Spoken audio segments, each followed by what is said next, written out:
stop by without getting asked to be on the committee. Good evening and welcome to the regularly scheduled meeting of the East Bridgewater Planning Board for Monday, August 19th, 2024. We have present this evening our regular members, Diane Phillips, Rachel Tedesco, Vice Chairman Roy Gardner, John Lawler, Dwayne Crosby, Miles Heeger, myself, Kevin Riley, and our alternate member, Yvonne McCrae. We have a number of items on the agenda tonight. We'll start with the matter of the approval of our minutes of June 17th and July 15th, which were made available to the board members. Assuming that there are no questions or comments on those minutes, the chair would entertain a motion to accept the minutes as presented and to waive the formal reading of those minutes. Make the motion to approve the minutes as presented. Second. Motion is made by Mr. Heeger and seconded by Mr. Crosby. Is there further discussion on that motion? Nope. Hearing none, that would be to approve the minutes of June 17th and July 15th as presented. All those in favor so signify by saying aye. Aye. And opposed. Record will reflect the unanimous vote of all members present and voting.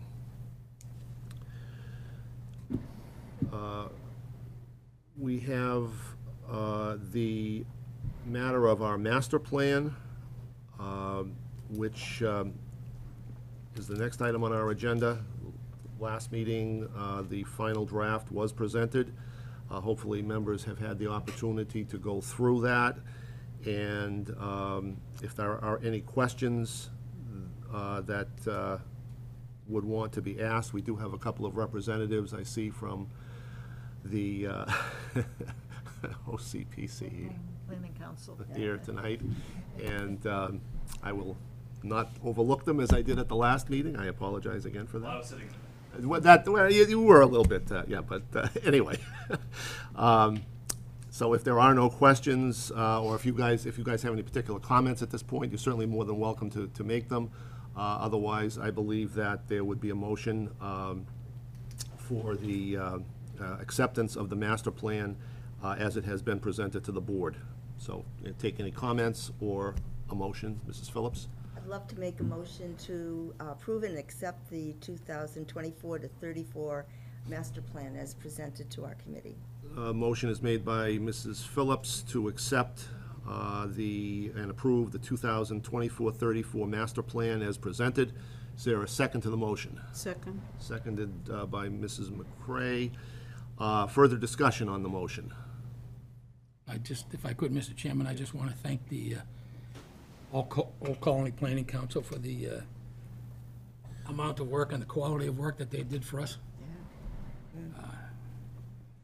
It does appear to me to be very well done.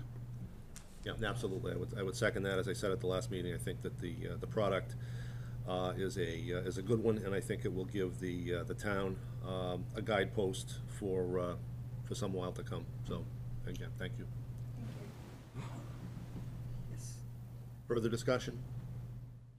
Well, we know what's in it, and I don't know if this is the forum or not, but it should, to maybe give just a brief synopsis so that the people that are watching from East Bridgewater can see what's involved in it. I mean, we talk about a master plan, but I think most people scratch their head and don't know what it means.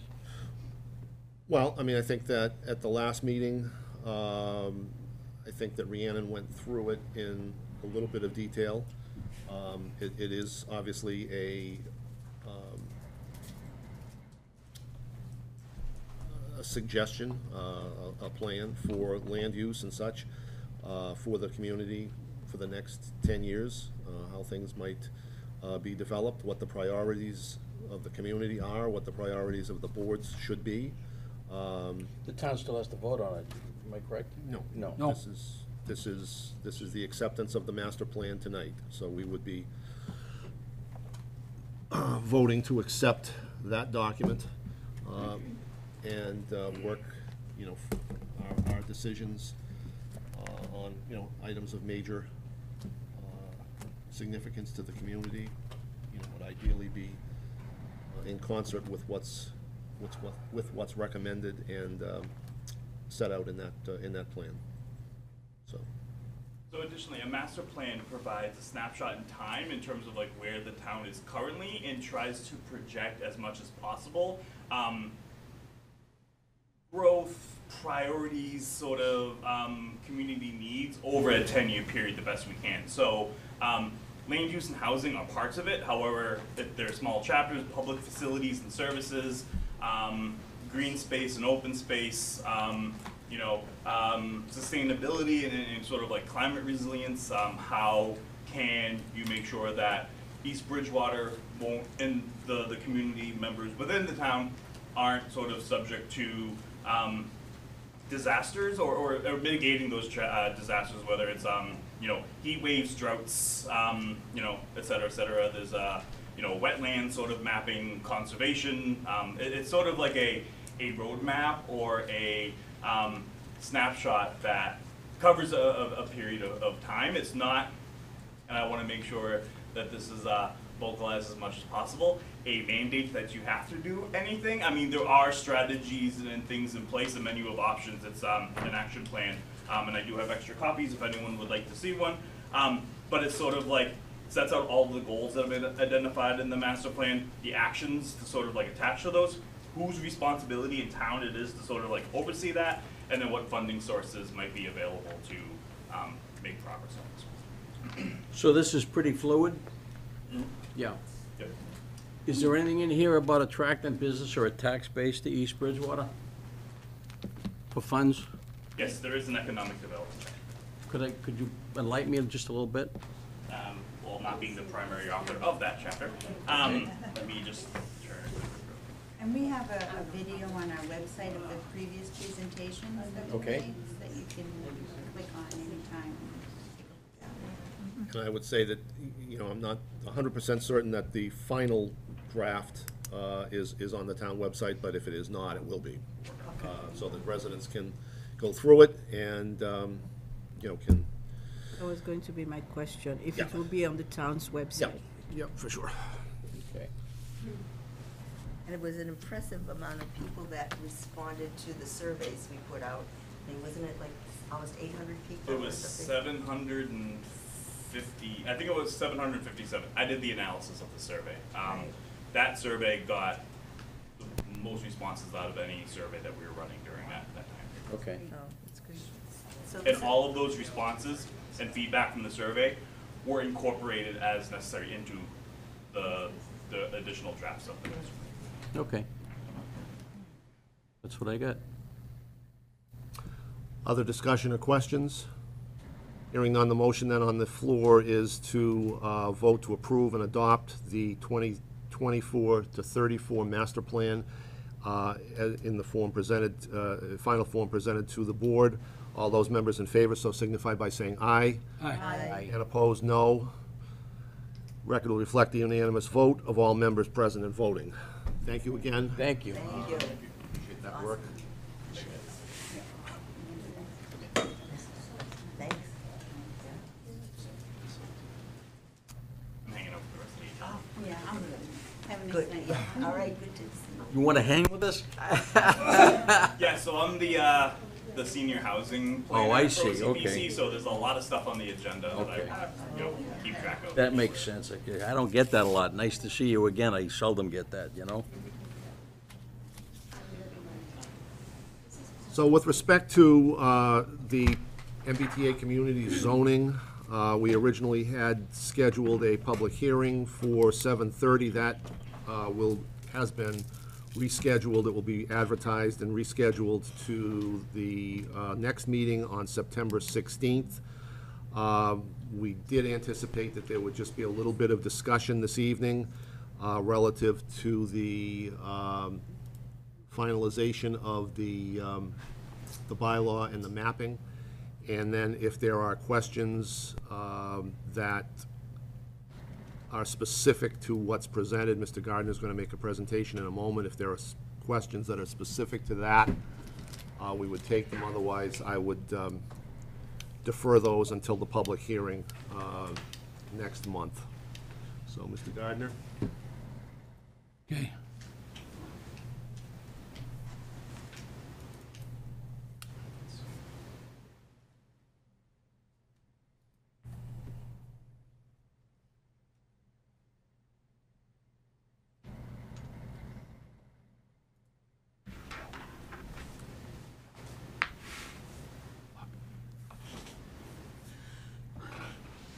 All right, so we've made a decision that when we go to town meeting and in the public hearing, we're going to have two different articles for the MBTA Communities bylaws. One of them's going to be the MBTA Communities North. One's going to be the MBTA Communities Downtown.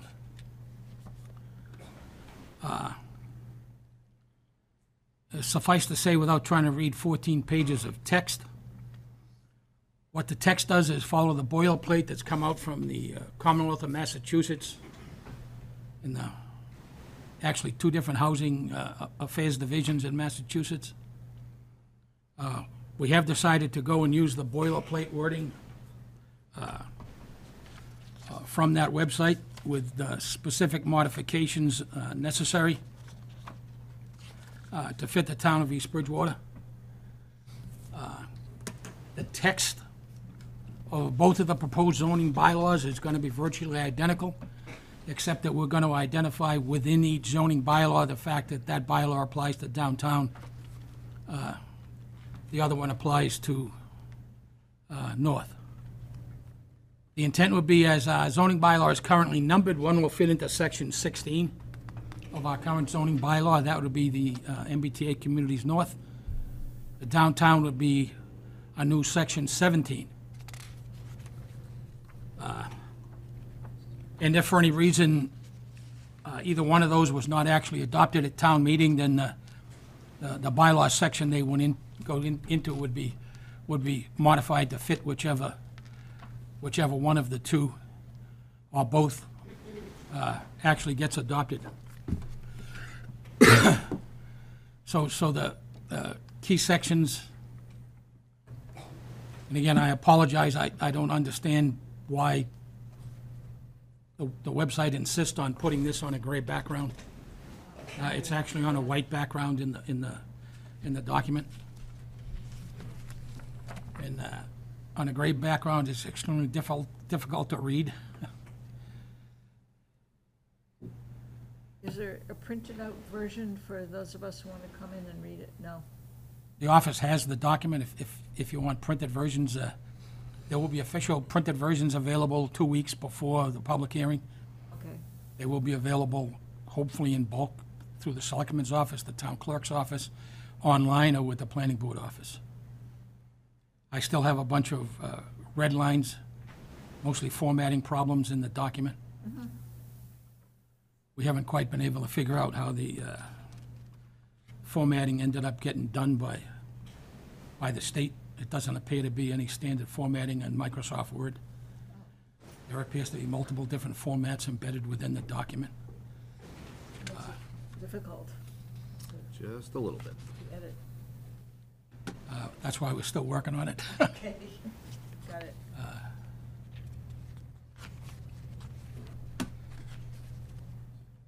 So I'm going to try and go directly to the maps.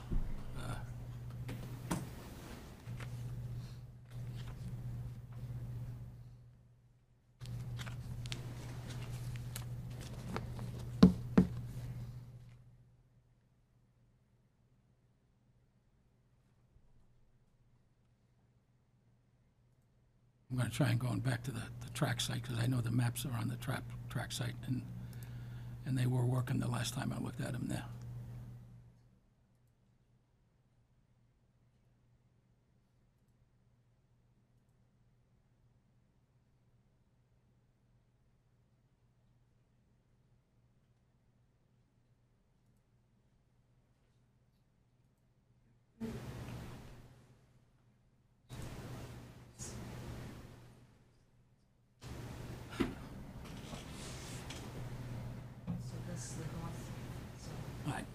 We can't get rid of that background, and I'll work on it with our IT director. We've been trying to solve why it's doing that, but in any case, that is the MBTA North map.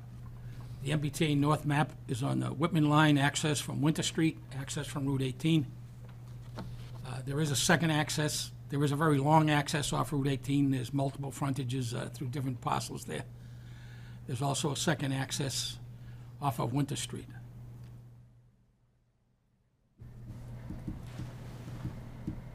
Now, the allowed uses in both of these districts. Both the North District and the Downtown District will be the same as it currently stands. Single-family homes on 10,000 square foot lots, duplexes on 14,000 square foot lots, quads on 18,000 square foot lots, 6-unit buildings on 22,000 square foot lots, 8-unit buildings on 26,000 square foot lots, 10-unit buildings on 30,000 square foot lots, 12 buildings on 34,800 square foot lots. That 12-unit building on 34,800 square foot lots is limited to 3 stories. All buildings are limited to a max of, well, technically 3.5 to account for roof lines.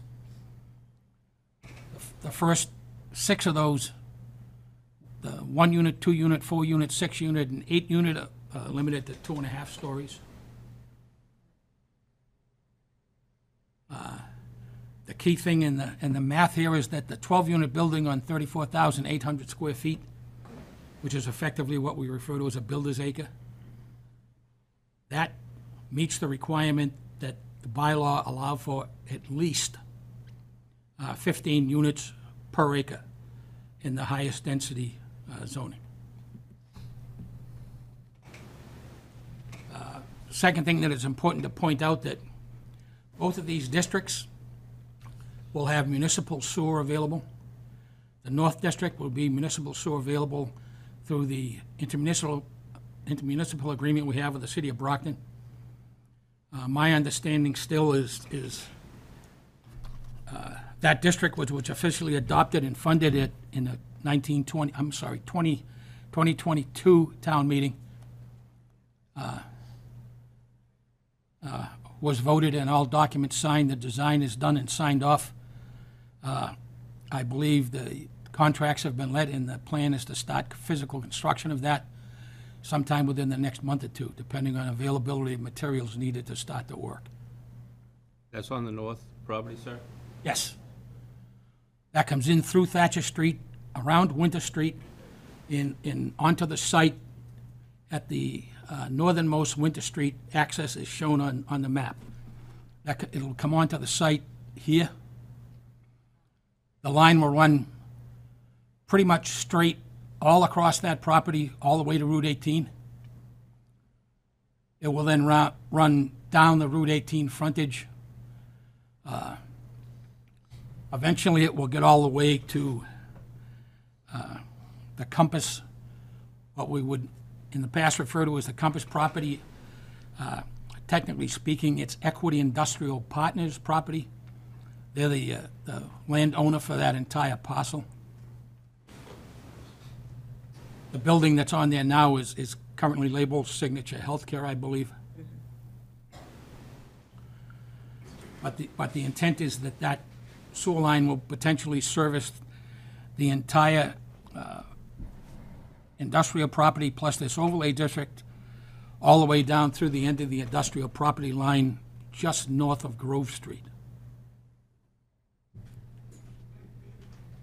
It's also been originally designed and approved when it was adopted as the North Bedford Street Sewer District to include the 2 buildings that are just north of Grove Street fronting on Route 18. One of those used to be the Compass business offices, which I now believe is closed and currently being advertised for lease. The second building being Superior Pool Building, which is the business building right at the intersection of Route 18 and Grove.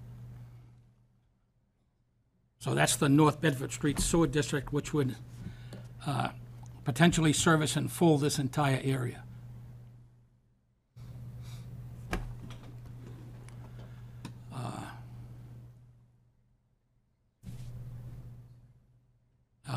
The total acreage,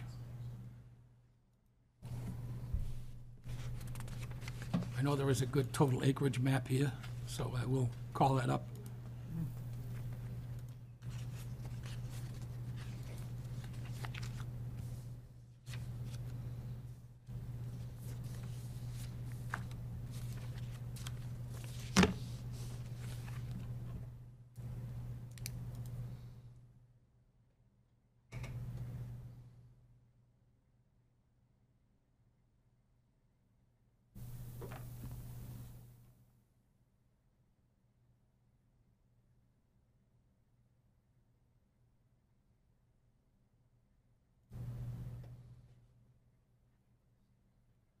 So that's the parcels on the North District. 16.15. Which one of those is the plus? Next to the upward line.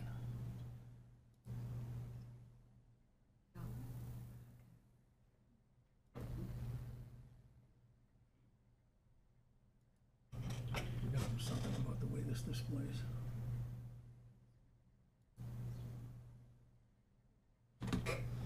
So the total land area within those parcels is 116.151 acres. Obviously, at 15 units per acre, that is far and above the number of potential units we would need, which is somewhere in the range of 500 to 525 to comply with the MPTA zoning bylaw.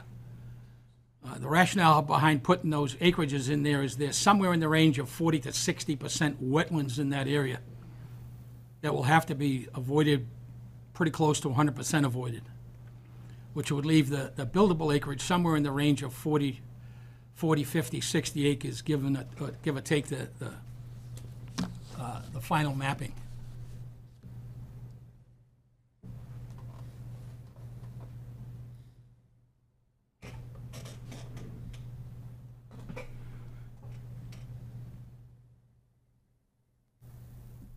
So it's not clear how many acres are buildable out of that 116? Somewhere in the range of a half, give or take Okay, 10%. Somewhere between 40 and 60 acres, you know, hard to say exactly, but, yeah. and there's 10 different parcels in that section, 10 different owners of parcels. And some of those parcels may be owned by the same owner. I think at least 3 of the parcels are owned by the gentleman who's currently proposing the 40B. I believe 2 of the parcels are owned by the town of East Bridgewater. Okay. Then there's 4 or 5 individual owners of the remaining parcels that are in that site.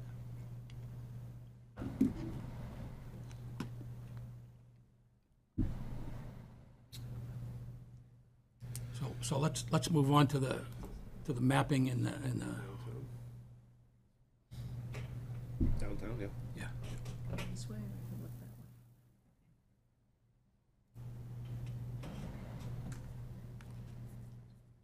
way.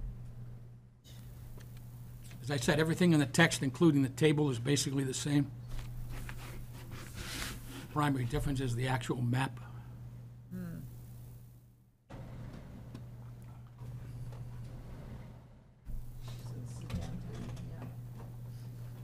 Yeah, I'm not gonna have 150. Or 150, right, I'll get it all in there. 150. One up, 4 up from the bottom. There you go. Yeah, That gets it all. that's good. Okay, so the downtown district starts in an area roughly opposite the post office. The big building at the top of the screen is the U.S. Post Office on North Union. I'm sorry, West Union. This line is drawn almost exactly on the property lines.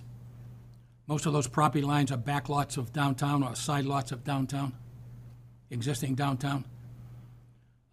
This line is the center line of Spring Street. This line is the center line of Cook Street. And then we go on a perpendicular from the end of Cook Street to the line at the center line of Spring Street.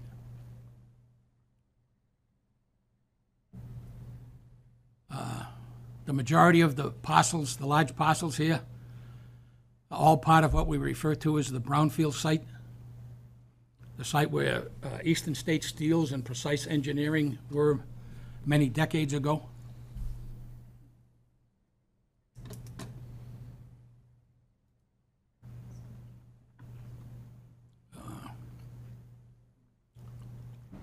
Find the one that's got the math.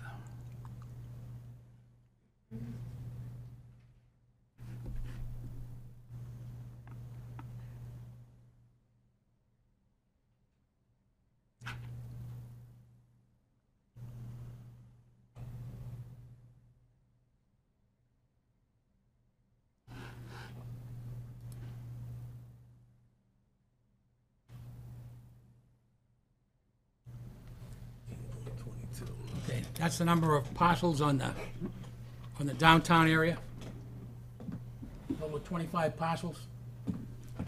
The parcels that are shaded in red, or darker gray, depending on how you call that color when it's shaded like it is here on the screen. Those are the brownfield parcels that are part of that Eastern State Steel. And Perkins Engineering site.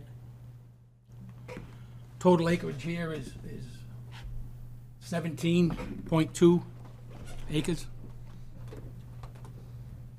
Again, the zoning is to allow for small, single-family homes on 10,000 acres all the way up to 12-unit apartment buildings on 34,000 acres. So again, the math is exactly the same.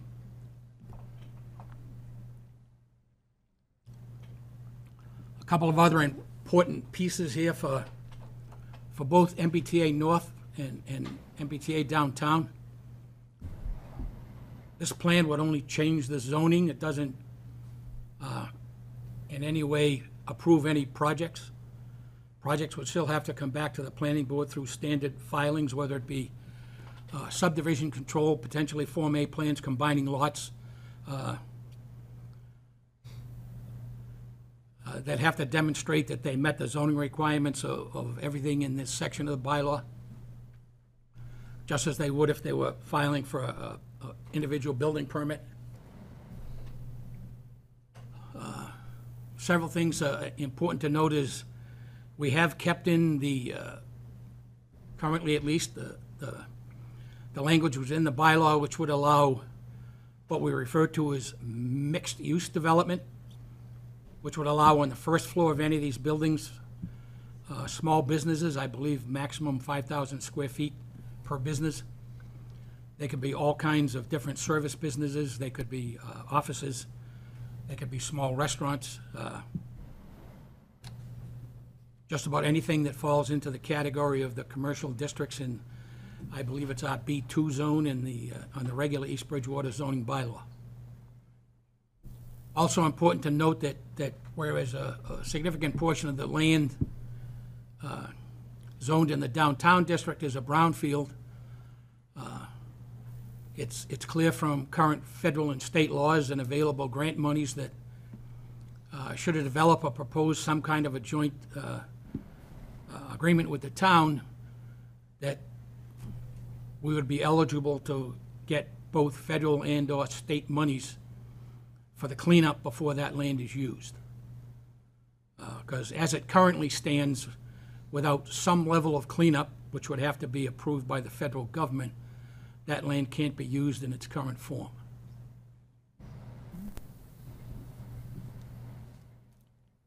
So I think that basically covers the And broad brush stuff. on both of the proposals, both of the bylaws, the language does remain that it would be repealed in the event that the Supreme Judicial Court were to overturn the Section 3,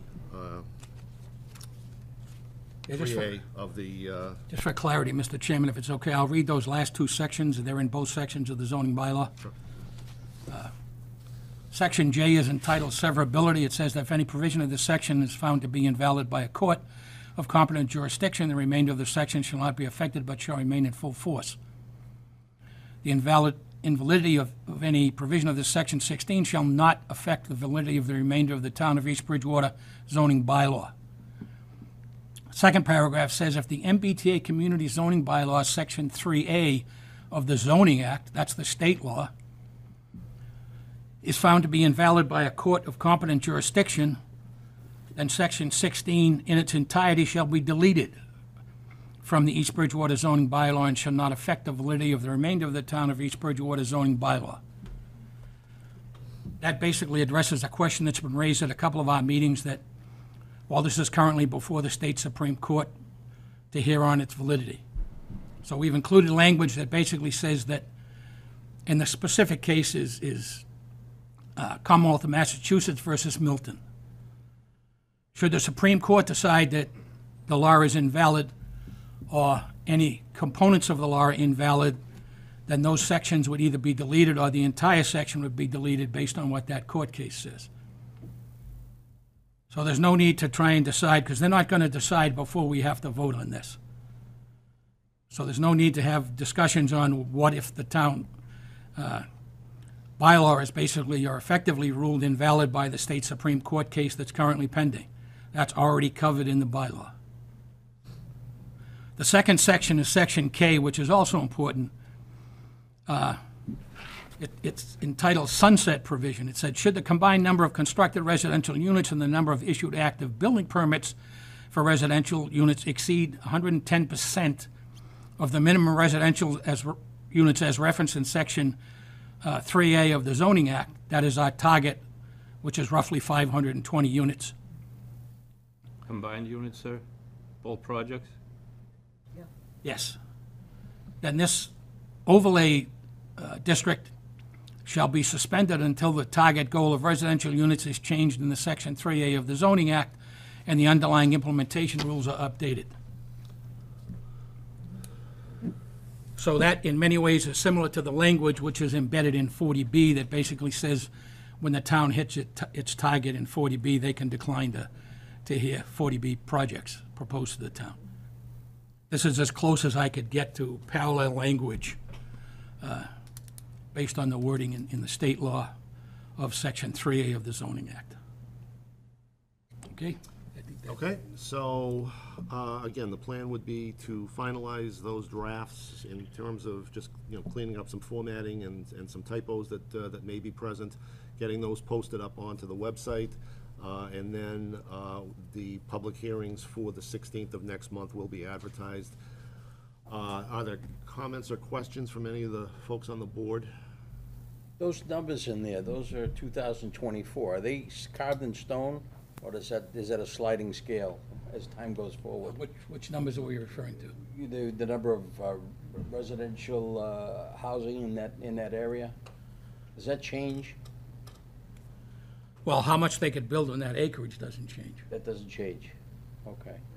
What our target is can potentially be changed in any given year by the Great and General Court. Okay.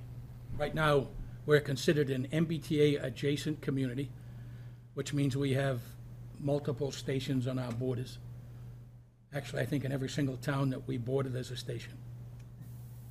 So we're referred to as an adjacent community, which means the current target is 10% of our existing housing unit as of the date of adoption of the state bylaw, which was 2022.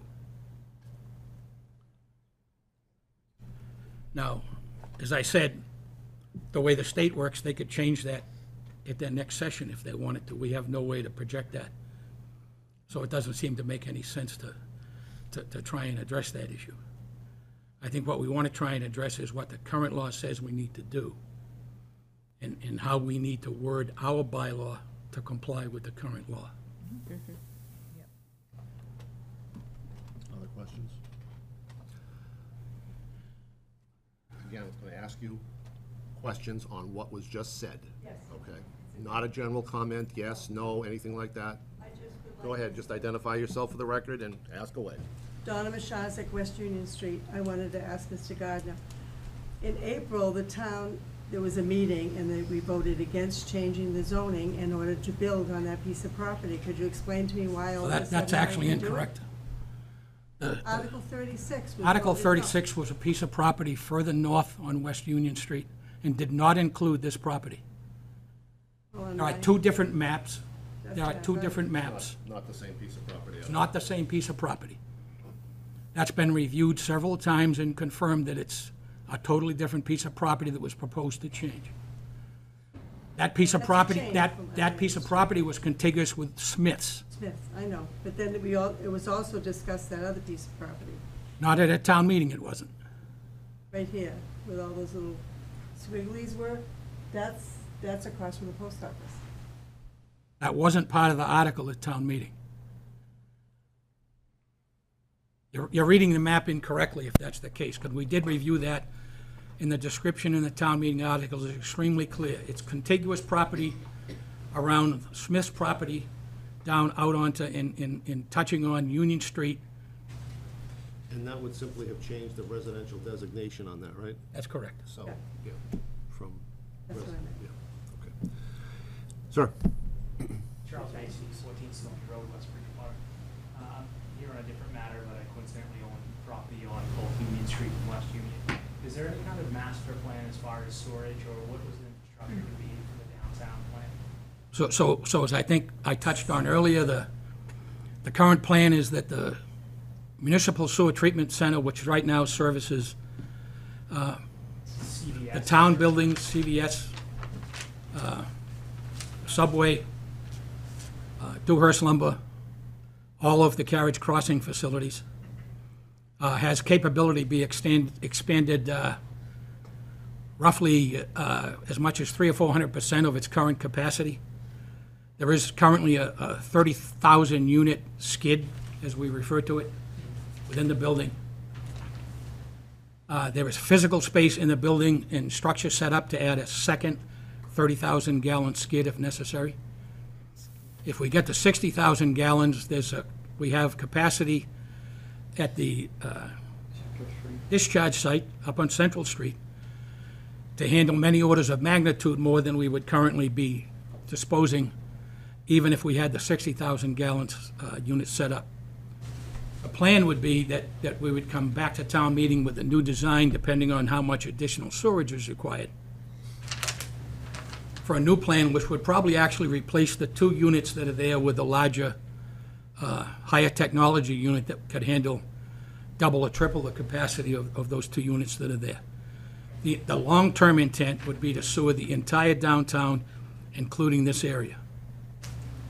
We currently know that there are several buildings in downtown that legally could have residential housing up on the second floor that don't. And the current constraint right now is sewer capability, wastewater discharge. They're currently all on Title V systems. Same as my property. Is that like 5 to 10 year plan, or is that being studied now, or what is? It would work in conjunction with the long-term development needs of the private property owners in the downtown area. They would have to come to the town and make a proposal that they would like to expand, add on housing on their second floors, or in the MBTA zoning district, that they want to build X units in that area. We know from past experience in Title V records from several of those houses that are currently there that virtually none of those lots would support high-density housing without wastewater treatment. Right, the soil's terrible. And Yes. Thank you for explaining to me. I just coincidentally own property in that area and was here on another matter, and I obviously keep playing. The long-term plan would be to sewer the entire core of downtown. That'd be great. Thank you very much. Okay, well, that being said, we would look forward to a public hearing on these matters for the 16th. That will be noticed and will be up on the website as quickly as we can finalize the texts of those 2 bylaws, so. All right, moving along, I think while Mr. Macy is here, Roy, we'll do 58 Washington Street, request for site plan review. Okay?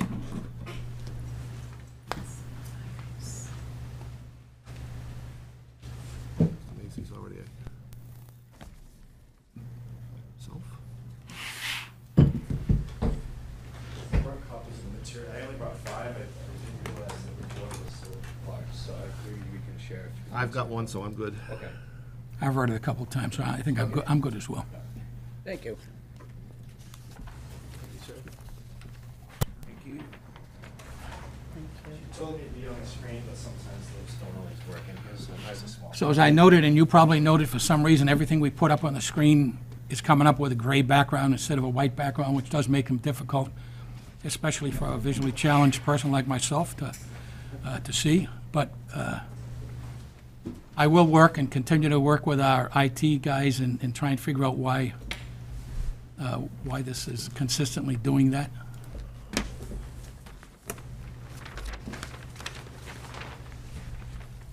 So this is a request for site plan review on the property at 58 Washington Street in East Bridgewater. It is essentially a proposal to add a warehouse building to the rear of the property as it exists.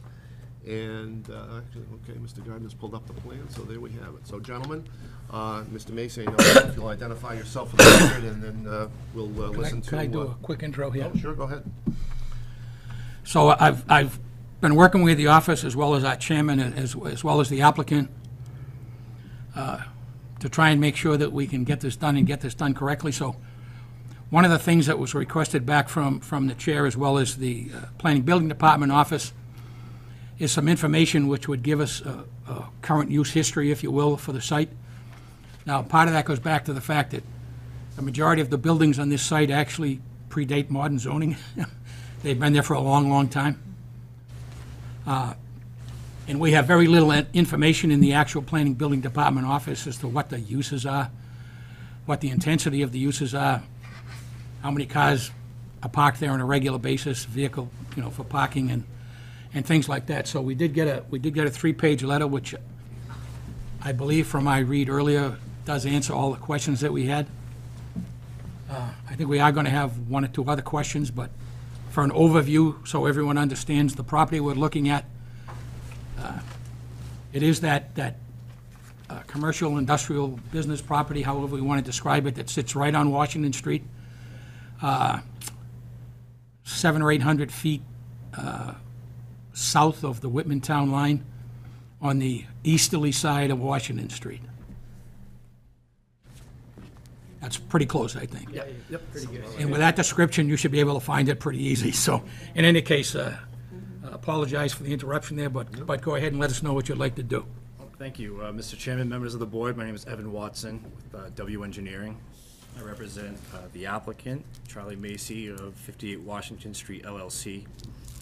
He's the owner of the property that you see here. It's composed of 2 parcels. It is currently occupied with 3 buildings. There's 2 buildings out front that Charlie uses for his electronics wholesale company and his construction company. And then there is another building behind that that is used by 3 different uses. One's a auto repair. They basically rebuild cars, mostly for themselves and some friends and things. There's a plumber who just goes out in his work vans and does work on site, and then comes back with the 2 vans. And then there's another auto repair place that is by an appointment only. So there's not a lot of transient use here of customers coming and going, etc. And as far as accessing the site, you can see the 2 buildings are pushed up just about to the front property line. I believe that this was the post office years ago, right? At one point, yeah. Yeah, at one Roy point, would so... know more than me. Yeah, that's back in the day where, all the parking, you would just pull off the road and park right in front of the building type of thing. So there is some parking still available there that Charlie's employees use. And then on the north side, there is a existing access over a 20-foot wide easement over the property to the north. And then that swings around into the back. And there's a lot of the lot is cleared and used either for storage of vehicles, parking of the box vans for delivery of the electronics business, or there is a landscape company that uses some space there. They rent some space to manage materials and firewood and things like that back there too. And then to leave the site to the south, there's another access way, one way out that comes back onto Washington Street. All the buildings are serviced by town water, and they have a on-site Title V compliant sewage septic system with a raised leach field kind of in the middle, as indicated on the plan. There's a big block wall around it. And then we had Ken Thompson go out and delineate the wetlands, which we surveyed and put on the plan. And the idea was to try and site this building in a spot where it would have the least amount of impact, A, to the site, and B, to the other, any other sensitive resources. So, being down here in the lower left corner, we're in an area that's already cleared and utilized. We're outside of the 100-foot buffer zone in any other regulated area. And then we did go to conservation last week, and we asked them what their purview was. And since this was so far outside the buffer zone, the agent was going to take a look at the line, make sure that's good, which he did. Okay, which he did look at the line and confirm that it's good. And then any utilities that are to be brought to this new building can be, the water line can be brought off the existing tap for building B, and then we can tie in just a bathroom over to the existing septic tank. So the proposed building is about 108 by 52. It currently exists on another piece of property that Charlie owns, and he uses it for storage of materials. So right now what happens is he will essentially accept materials at 58 Washington Street, and if there's too many materials there that he can't store them, then he'll pick them up and drive them over to this warehouse or other sites. So the actual truck traffic or trip ends would be the same as what is there now. There wouldn't be an increase in the need for more deliveries. There wouldn't be a need for any extra employees, and there wouldn't be an increase in any water or wastewater flow. It's the same number of employees, just with a bathroom in the warehouse for convenience. So the plan would be to dismantle the building. It's on the second page, or the last page of the letter. There's some photographs of the building as it stands now. Ignore the vines and trees that are growing through it, but the plan would be to dismantle that building, create a foundation with a slab, and then reassemble the building at this site. Yep. And then we're going to put a new roof, new sheeting, new doors, etc. So the exterior of the building will look pristine and new, even though the building is essentially recycled. As far as grading, there's just minor grading just to smooth out that little area right there. It's placed on essentially impervious surface, so there won't be a change in the impervious surface at the site.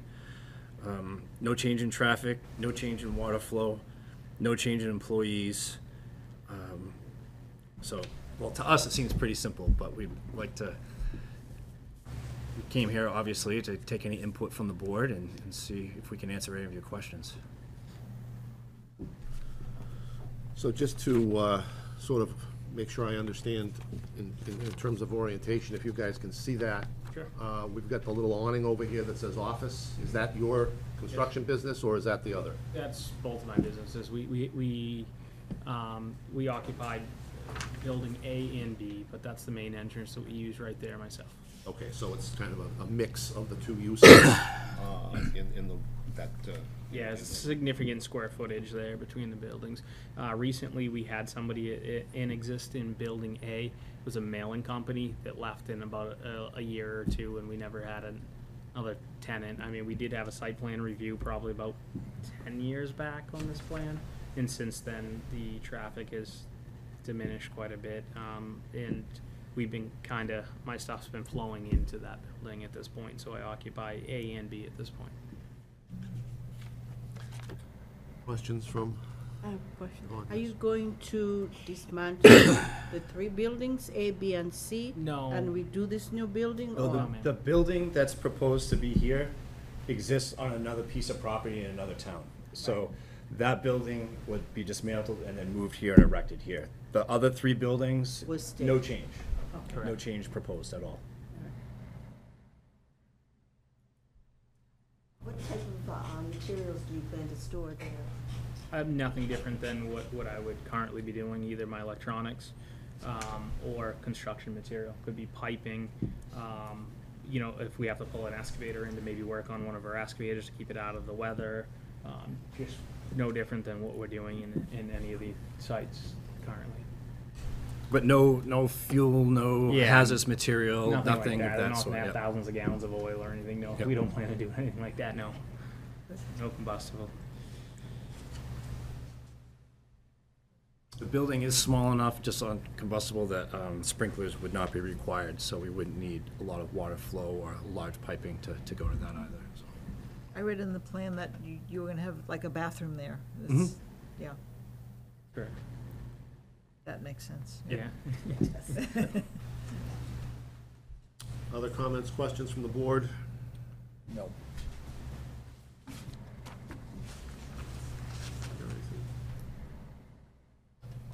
The only question I had is I did note in the narrative description, you describe a couple of businesses that I would term automotive businesses. And it doesn't appear there's any automotive licenses of any class. Oh, they're not Issued for that selling, site? not selling anything. They're mainly, So I think this tracks back to the fact that there is apparently multiple unregistered vehicles, which if they're unregistered typically means they're uninsured Mhm. on that site. Some look like they've been there quite a while. oh, I agree with that. So what's the, So, just before you answer that, I mean, is that what I just put in front of you? It's an aerial Google Maps. Sure. Would you say that that's a fair representation of the rear of the site at this point? Yes, I would. Okay. And if I'm understanding correctly, right in this area right here would be where you're going to do the installation of that building? Yep, Is that right? Yep. Right Yeah. there. Yeah, Yeah. okay, perfect, okay. So that's really not visible from the frontage of the building. I've been by that site multiple times. And you don't I don't even- think it's gonna change the face of No. that property at all. Most people don't even realize it's back Yeah, there. right. Huh. Used to be a cabinet shop, by the way. Yes, it was E. Norris Brown and. Yep, my grandmother worked there. Oh, okay.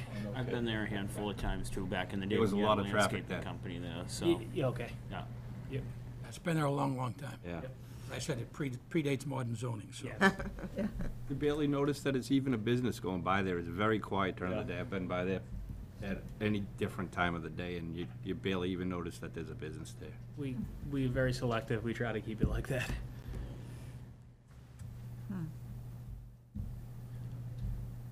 So, I mean, I think my concern, kind of plays off what Mr. Gardner had just said, that, well, I guess a couple of things. Number one, I'm assuming that there appears to be from this aerial that there's a pretty decent buffer of heavy trees, mature trees, as between where you would put this building and any residential abutters in the front. Fair Correct. to say? And that's not going to be disturbed, No. correct? No, it's pretty much what you can see is cleared. It's within a few feet of where it is. I mean, And then, I guess, as I say, the concern would be that this not be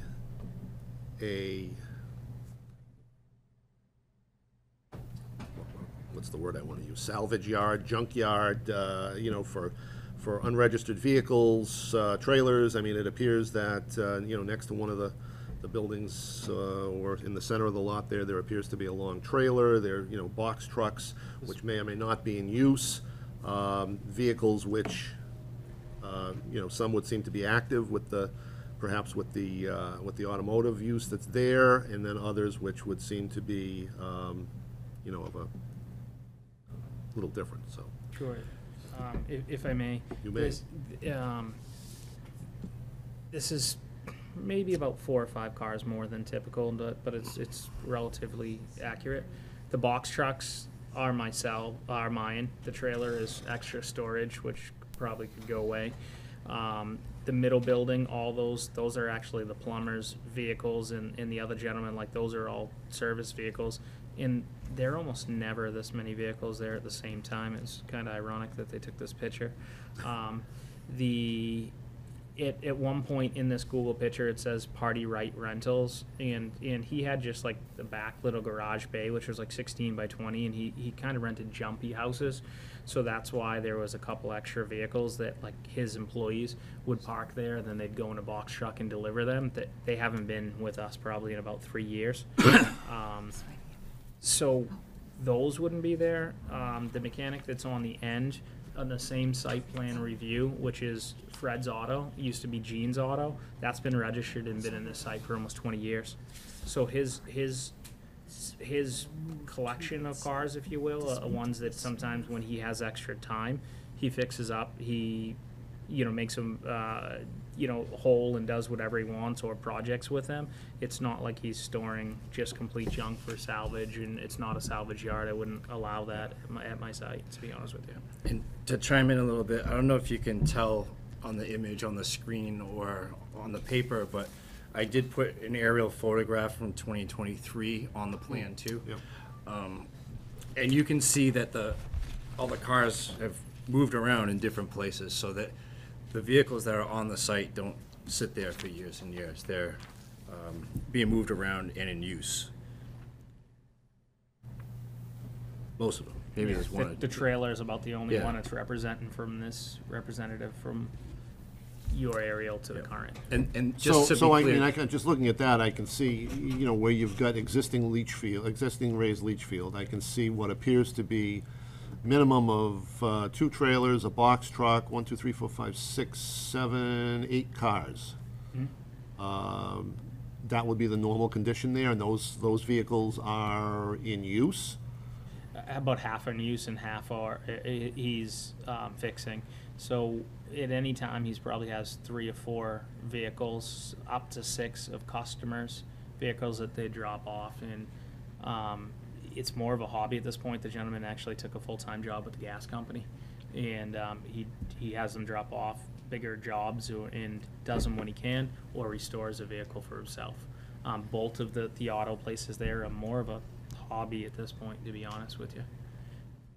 And those vehicles that are in the area to the, what would that be, to the north is straight up. to the, to the east of the, of Building C there.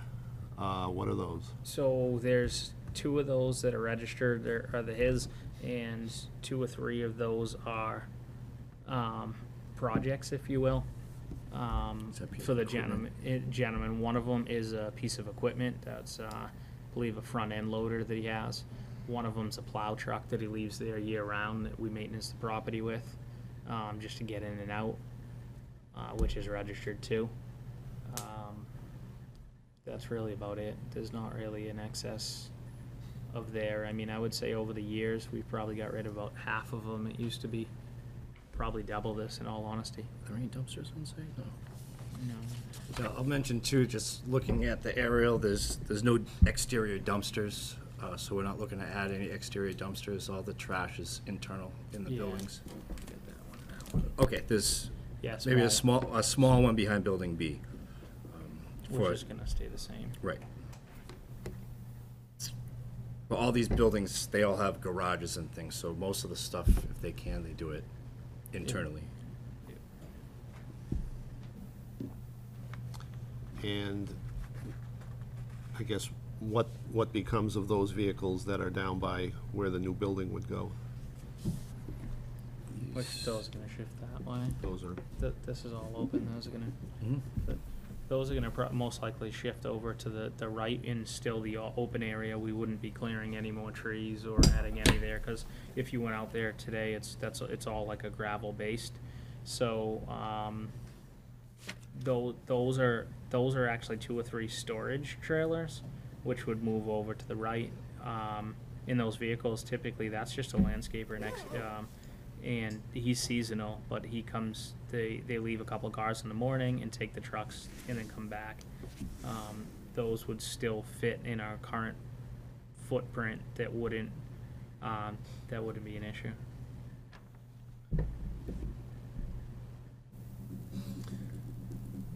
pleasure of the board.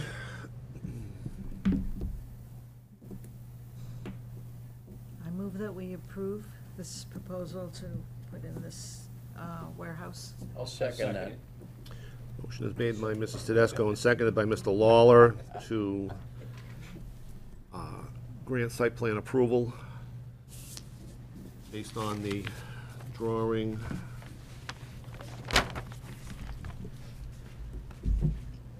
that is dated 8/9 of 2024 by W Engineering LLC. Further discussion on that motion?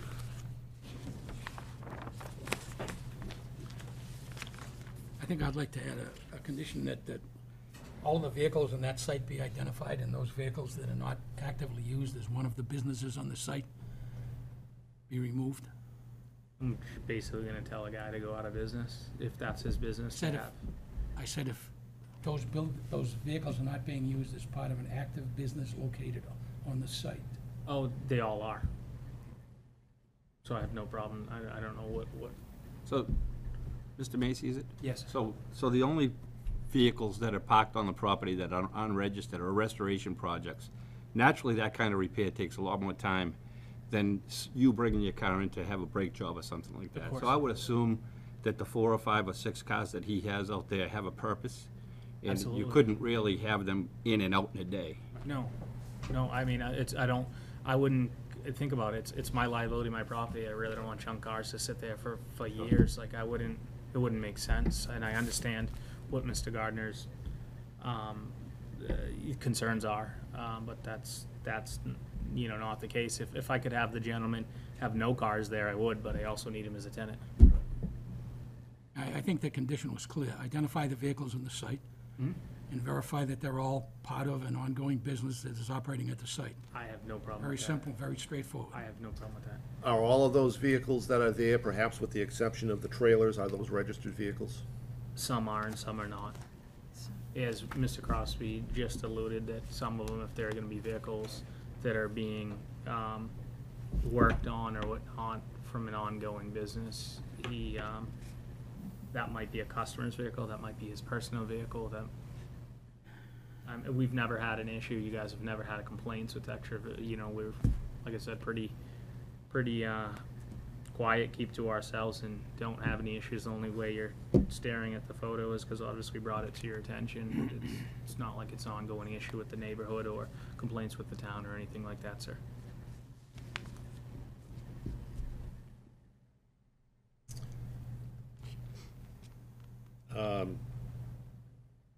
So, Mrs. Tedesco, would you accept Mr. Gardner's amendment as part of your main motion?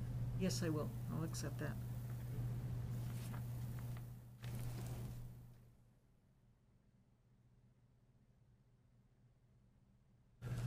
Okay, any further discussion with regard to the motion? The motion is to grant approval, site plan approval, based on the plan dated 8/9 of '24, with the condition that the vehicles on site be identified and confirmed as related to an ongoing business enterprise on the site. Any further discussion? Hearing none. All those in favor of the motion so signify by saying aye. Aye. And opposed? Will reflect unanimous vote of all members present and voting. Thank you, guys. Thank you, the board. Thank you, everyone, for the time. Have a good evening. Have a good night. Good night. Do you want to stick around and listen to that? We're actually gonna, we'd love to hear more about the ADU unit, so we're gonna stick around because I have 1.5 million questions about that. Feel free. His proposal seemed okay to me. No, I couldn't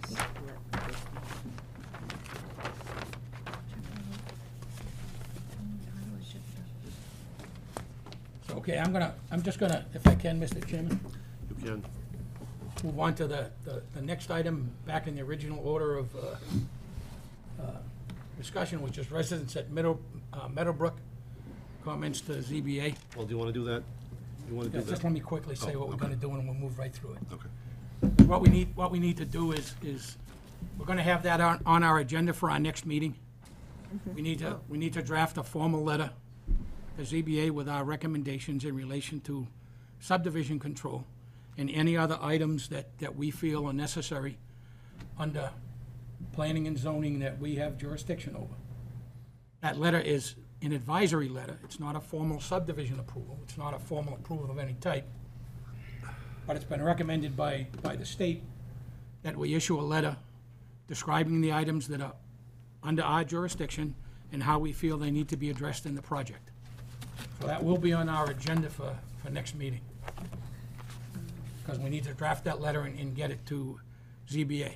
Now, whether or not we actually finalize the draft of that letter at the next meeting or it moves to the first Monday in October, we can't obviously know that right now, but, so just be aware of that. I want all the members to be aware of that, that we will at least have a preliminary discussion about that. And I'll note for the record that our chairman is a direct abutter to that property and won't participate in that discussion, which is why I think he wanted me to skip that discussion right now, so he could sneak out before we get to it. But in any case, my read of 40B and the recommendations out of the state are that we draft a letter on our letterhead covering the things that we have jurisdiction over. Because if there is an appeal on either side of a 40B, the state is going to go to the backup documentation. And the state has acknowledged multiple times publicly in several court cases that the ZBA are not the experts on all of those different jurisdictional issues. They expect to see a formal recommendation from the boards and committees that own those issues. All right, so that item is covered for now. So I believe the last item on the agenda that we haven't discussed yet, which I will get into if the Yep. chairman. So that is with respect to accessory dwelling units. So you may be aware that recently the governor signed the so-called Affordable Housing Act, 2024 Affordable Housing Act, by which one of the things that it accomplished was to allow as of right the creation of accessory dwelling units under certain circumstances. So we do have a bylaw in East Bridgewater with respect to ADUs, so-called, and what we will need to do is to revise that bylaw to comport with the terms of the law recently signed by the governor. So Mr. Gardner has been kind enough to undertake a redraft or edit of our existing bylaw. I've kind of thrown in my 3 cents to his edits, and I'll let him kind of make the introduction to it at this point, and we'll go from there.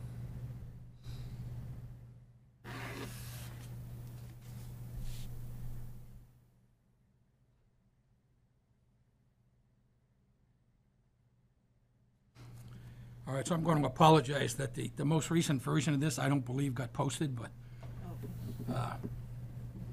the content is basically the same. It's got some, again, formatting corrections and other modifications. It's also got a heading added to it. In our current bylaw, Section 6D, Section 6D is accessory uses and accessory buildings. Section 7 used to be entitled accessory family unit, which had a bunch of requirements saying it basically had to be in the same principal building as the existing principal building, and it had to be in an R1 district, Residence 1 district only. That would allow what a lot of towns call in-law apartments,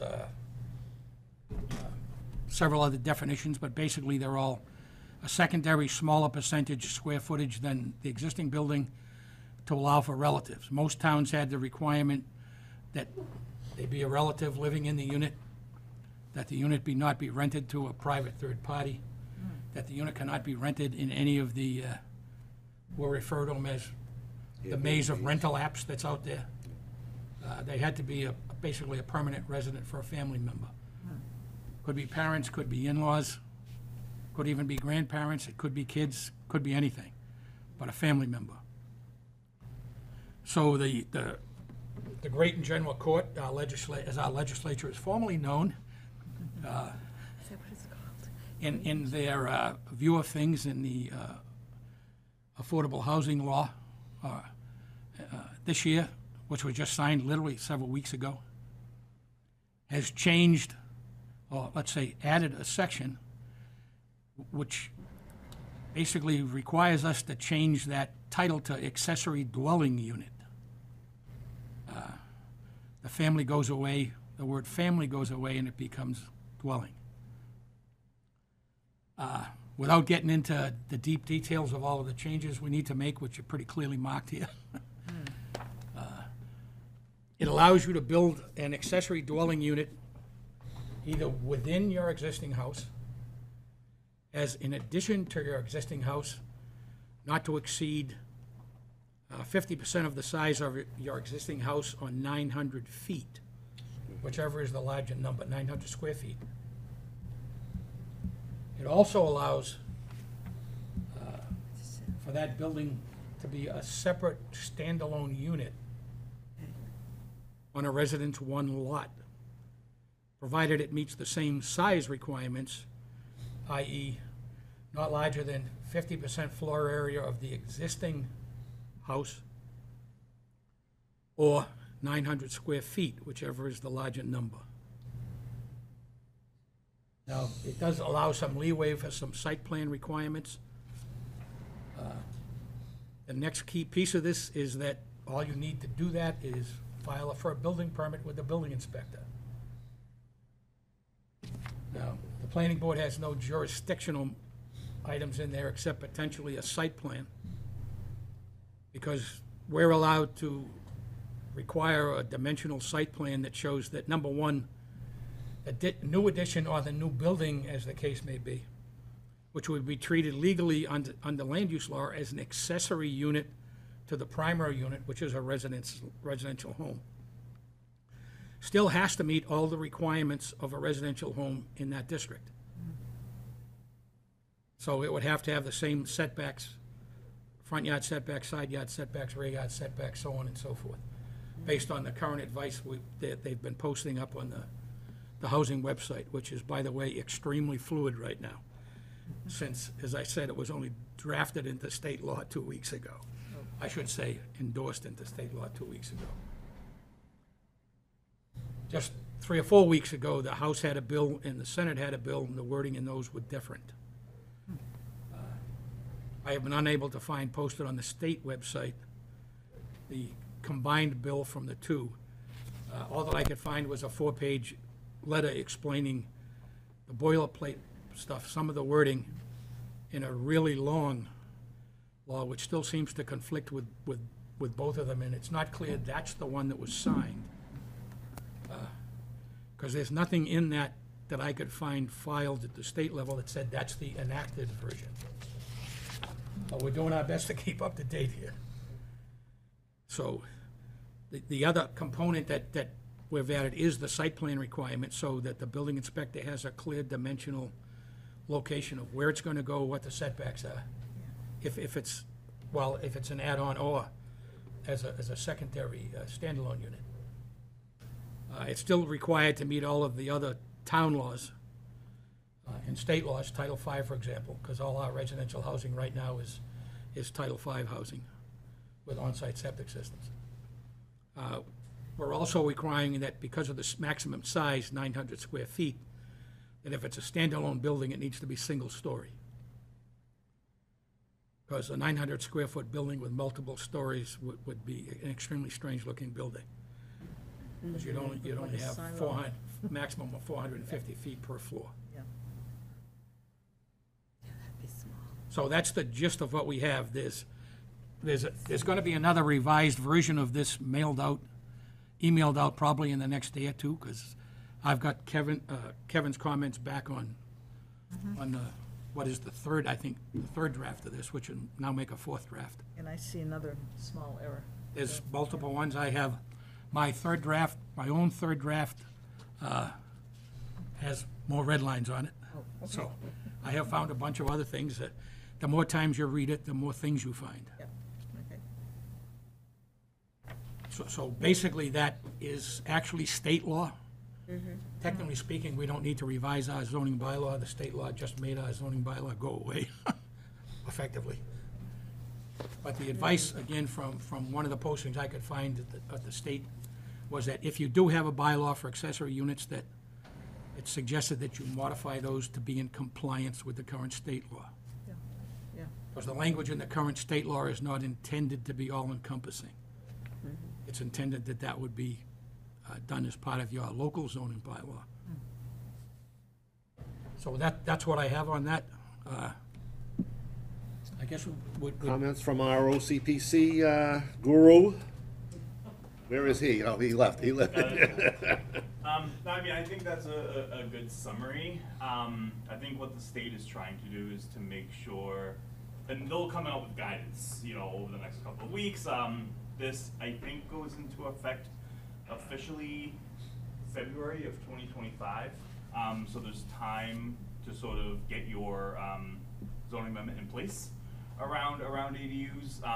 And I would keep Can an I eye out. just quickly, and I don't want to cut you off here, but one of the problems I noted that there's a preamble in the document that the governor signed that says this state law is considered an emergency act and goes into effect immediately upon my signature. Yes, so it's in effect, but that means that you have to like do the work to come into compliance with the new zoning language as of February 2020. Where do we get the February from? Because I've read over 100 I can pages. get you the. I can't find the. it. I can get you the finalized language. Also, when you flagged the language that came out of the Finance Committee, the joint committee between the House and the Senate, that's the version of the language that subsequently would have been signed by the governor. But I can get you the exact language. Yeah, if you could I get can- some, I can email it to you. I would assume in your position, you can get the language of what was actually enacted. Well, I followed every version of the Okay. housing bond bill from initial Okay. draft from the governor all the way through. So I can get you the right So I- version and the text that you need to help you in your efforts. My condolences for trying to follow all of that, but. I chose this path. I guess the only other thing, and like I said, I can't really read this, but you want to make sure that you don't have any owner occupancy restrictions on the ADUs, because they don't have to be owner occupied in order to have an ADU. So that's something that I've noticed in a couple of these redrafts that towns are sort of working on, that can't be. But is it not that the property owner does need to be a resident property owner? Is that not correct? So if I live in if I own a property, Yeah. in East Bridgewater. Yep. I could be an owner occupant, I could own the building, I could also sort of like have it under my portfolio of multiple buildings, or it could be my only one and I live in Whitman, as I do. I could build a ADU on my property by right in single family zones, whether I live in the East Bridgewater property or I live in the Whitman property. I don't have to live in the property in which I am proposing an ADU. Not owner occupied. Different. And if there's any sort of, I've met with Mr. Gardner around some of the MBTA stuff, I can make myself available if there's additional meetings or conversations that you want to have to sort of like work through this process. And to your knowledge, does short-term rental have a particular definition? What does constitute Yeah. short-term? Yes. It's in the law. I will have to go back to sort of look to see what it says about short-term rentals. I don't know if there's any provisions that would restrict you, and I will preface this by saying I'm not a real estate lawyer. But I do not believe there's any provisions that would restrict your ability to limit or restrict short-term rentals in an ADU. But I'll have to go and like look back and talk to my real estate friends who are much smarter in that sort of field. I mean, my understanding is that the intent here is not to create something that could be used as an Airbnb, for example. No. But rather, anything contained within the housing bond bill, or what became the Affordable Housing Act once it was signed by the governor, is to provide stable housing for residents and community members, not provide me as a property owner in one community additional forms of revenue. And short-term sort of like revolving revenue is to provide housing for people who are in need. Long-term residents. Yeah, there is language in a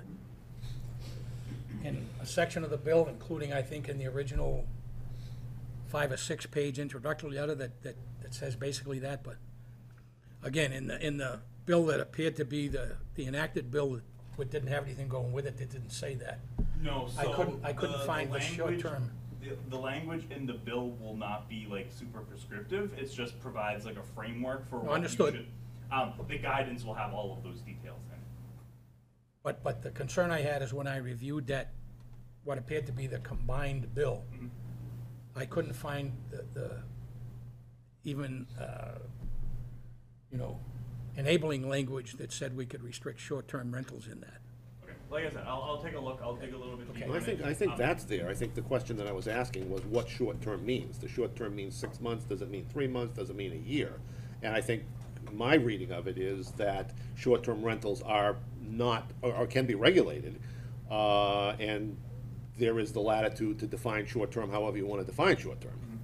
Yeah.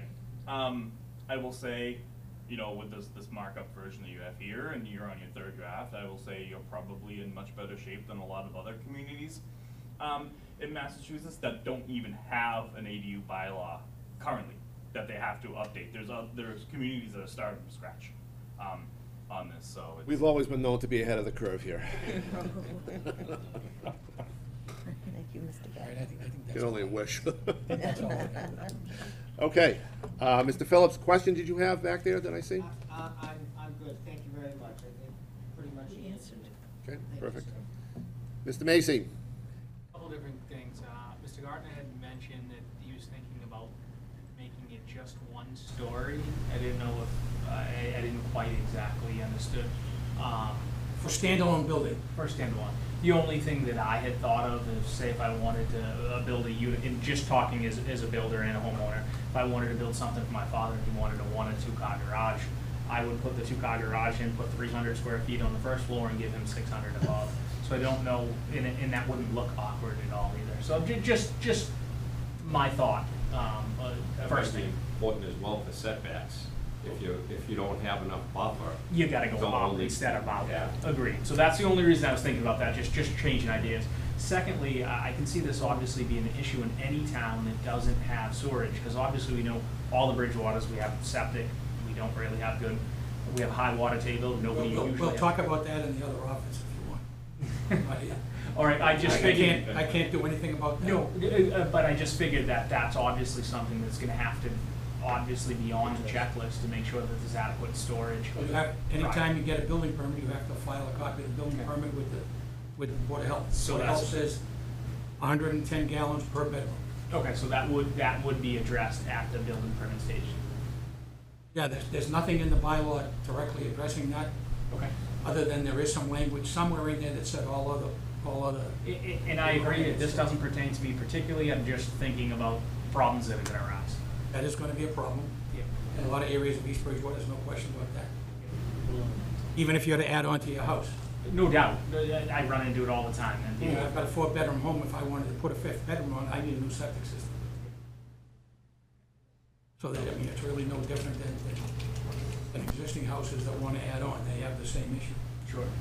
For the purposes of Title V, my understanding is from a brief informal discussion with the health agent is they're gonna treat it just like you're adding bedrooms in the primary home, even if you're building a separate building. That's what I think. No matter where it is. Exactly. Yeah. It's, a bedroom's a bedroom. Sir?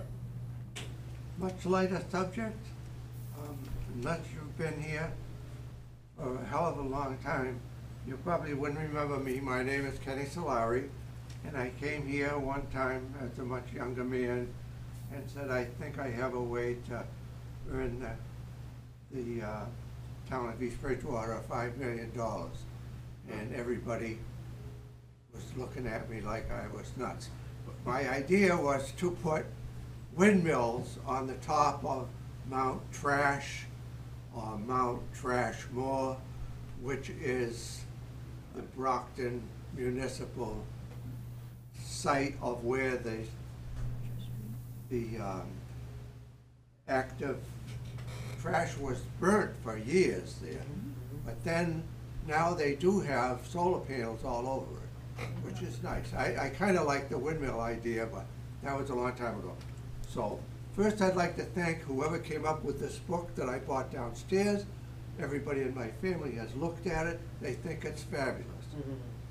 And another thing, the fellows who are working now, putting the pictures on the Carver Cotton Gin Company, they were kind enough, I went down there just because I couldn't figure out what all the pictures that were appearing on the building, where they came from, or what they were, or whatever. So the guy said, "Oh, you used to work here?" I said, "Yeah, I worked here for 11 years. And then finally my wife said, you know, new job or new wife. That was the option one and option two, because the Carver Cotton Gin Company, I love that place, but the only thing is, none of us made enough money to really live very high on the hog, I guess you'd call it. And so, anyways, they let me walk around the property, and there were tears in my eyes because I hadn't been on that property for 50 years. So it was very nice of them to do that. All they said was, please, when you're walking around, be careful. If something looks dangerous, don't go near it, which is just common sense. So I wandered around there, and I found a woman's earring of all the crazy things. And I said, well, I found this.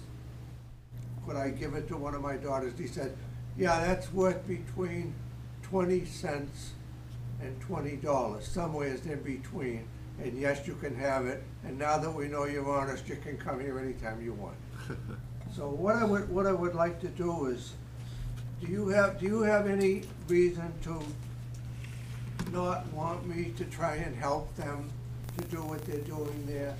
The way the property's set up, and I worked there for 11 years, is every time we had a big rainstorm, the septic system overflowed into the river. I think we're a little, Which everybody we're a knows little that. far Yeah. afield from It just ADUs did, here. every time. So, do we have anything with regard to accessory dwelling units? Are we? The thing is, they'll never be able to have dwelling units there because I don't think there's enough property to put in a proper septic system, and there probably never will be. There's a very large amount of property there. I went over Dr. Bannerman's part of it, and I went over their part of it, and there is a lot of property there.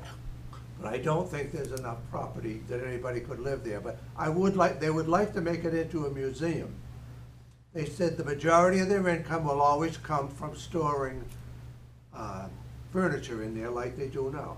But now they've come up with the idea of people being able to store motor homes there, or travel trailers, or things like that.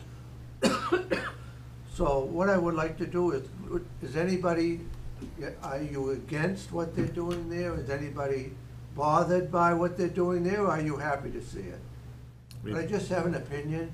I mean, personally, I'm not aware of what they're doing there, but I mean, from what you're expressing, you know, I don't know that I would have a problem with it. The two fellows that are there are from Brazil. Okay. They're working very, very hard. All right. Clean everything, and they're working with the building department, getting permits. Well, And as they long just as- did some very difficult work there. As long as they're doing it officially, Yep. and the town is aware, then, Okay. you know, that's, Mr. Lawler, Yes. Is it time? it's time. Feet don't fail me now. Our work here is done. Mr. Lawler makes a motion to adjourn. Is there a second? Seconded by Mr. Heeger. All those in favor of the motion so signify by saying aye. Aye. Thank you.